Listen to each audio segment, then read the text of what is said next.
Now, the Prime Minister, Anthony Albanese, has said that he's not going to push ahead with his election promise to change religious freedoms unless he has bipartisan support. Daniel, can you tell us the thinking behind this?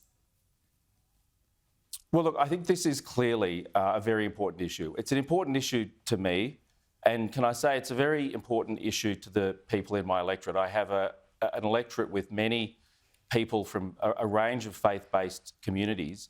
The Australian Law Reform Commission is currently looking at some of the details of this, but this is an issue that I would hope, especially in the environment that our community finds itself in, where there has been a range of tensions rising over recent months, where there's been anti-Semitism, where there's been Islamophobia, where this is the kind of issue which we want to undertake. Well, I don't think the main issue has been... I think it's anti-Semitism. Let's actually put that on the table. Honestly, you're here tonight. I've just got back from Israel. I've actually seen the live footage of the Hamas atrocities on October the 7th, the uncensored version. And you're here arguing that there's been Islamophobia? Seriously?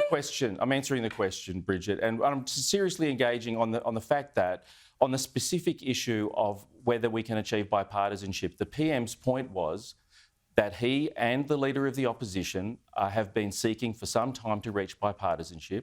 My understanding is there have been good faith engagement on this issue.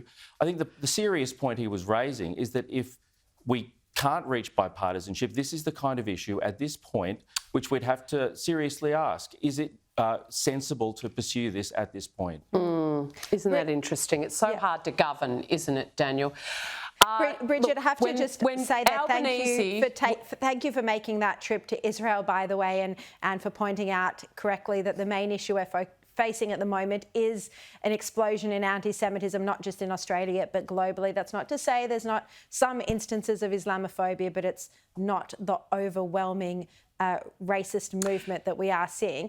But Bridget, if Albanese is saying that he's not going to press ahead with this unless he has bipartisan support, does the coalition support the changes? Oh, look, can I just say, Sharri, and all the difficult measures that our government, previous government actually was challenged by over nearly a decade, if we had have said we seek bipartisan support on every one of those, I can tell you what, you didn't introduce whether it was Anthony Albanese or Bill Shorten, they would have said no.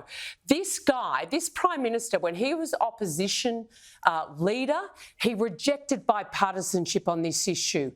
En masse. Now that he's Prime Minister, he's demanding blind bipartisanship. That is outrageous. What Australian families, what our faith leaders are seeking from this government is the fact that our schools of faith can actually hire teachers of faith. That's not a big ask. And the fact that this Prime Minister is asking us to sign up blindly to a bipartisanship pact without having seen the actual legislation, without being able to talk to faith leaders who've been gagged through this process, is unconscionable on an issue of this magnitude at this time. And I think it shows that old Albo just doesn't have the spine for a fight. Well, he doesn't want perhaps this fight at this time before the next election. Bridget McKenzie and Daniel Molina, really appreciate you both joining me, and have to say, Bridget, that was a very fiery performance.